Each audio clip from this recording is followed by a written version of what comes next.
Мои блеклые старушечьи глаза смотрите сквозь щели балаклавы. По моей щеке бежит слеза. Совесть больше вам не по уставу. Жертвы лживой пропаганды и морали. Вот кто вы на самом деле есть. Вы забыли, стерли, растоптали совесть, мужество, достоинство и честь. Нам не платят. Это вас купили. Продались прогнившей алчной власти. Вы дубинками страну свою избили, но на народ наш страху не подвластен. Я за правду получу дубинкой по скрипучим старческим суставам. Разойдитесь, нечисть в балаклавах. Я гуляю, я имею право.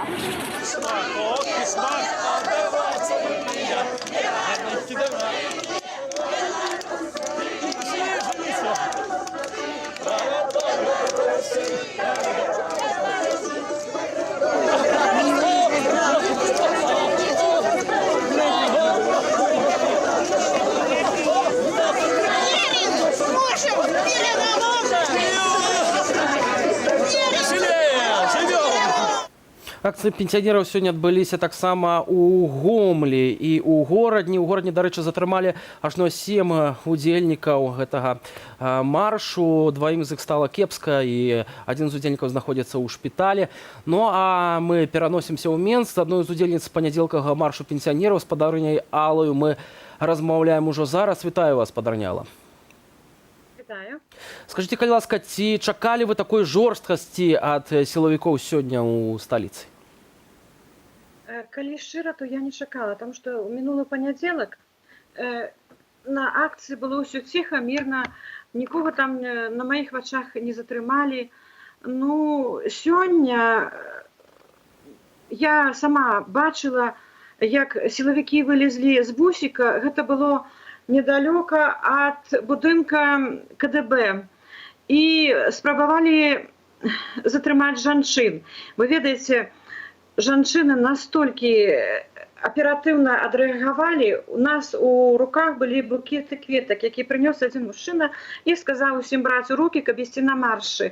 І яны накінуліся на сілавікоў з гэтымі букетамі, і яны, вы ведаеце, яны спалохаліся і ўцяклі ў гэты бус. Я не змагла прабіцца бліжэй, каб іх ударыць, таму што некаторыя білі іх па спінах, і я кінула букет, і яны якраз зачынялі дзверцы, і мой букет трапіў паміж дзверцамі і дахам гэтага бусіка, і яны паехалі, і над імі гэты букет быў. Гэта выглядала сапраўды смешна.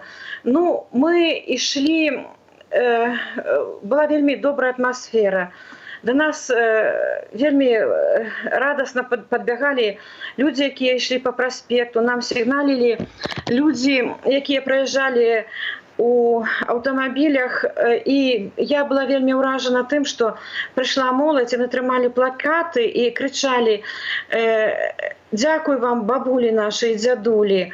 Ну і далей мы дашлі. Да, ўсё ж такі вот я хацеў бы бліжэй да кульмінацыі. Ужо калі вы дашлі да БНТУ, ось там акурат вас і чакалі гэтыя так званыя сілавікі, якія ўжылі супраць вас і светошумовыя гранаты, і пярцовы газ. Распавядзіце, як там развіваліся падзеі. Ведаю таксама, што вы, удзельнікі маршу, маецца на ўвазе, не дазволілі затрымаць студэнтаў, і пасля таго, як сілавікі спрабалі з'ехаць, адзін з удзельнікаў маршу пенсіянераў зайшоў у бусік, каб пераканацца ў тым, што ён пусты, нікога не затрымалі, усіх адпусцілі.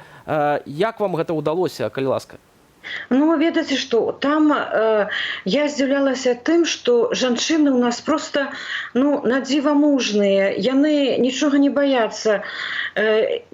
Падыходзілі да сілавікоў, крычалі на іх. Ну, а сілавікі ў данай сітуацыі, яны ж усё-такі, ну, змагацца з жанчынамі, ты больш сталага ўзроста, яны пабойваюцца. Ну, газ яны ўжывалі. Учора таксама мяне вочы мне разоў 5 пырснулі. Яны не баяліся на жанчын сталага ўзросту.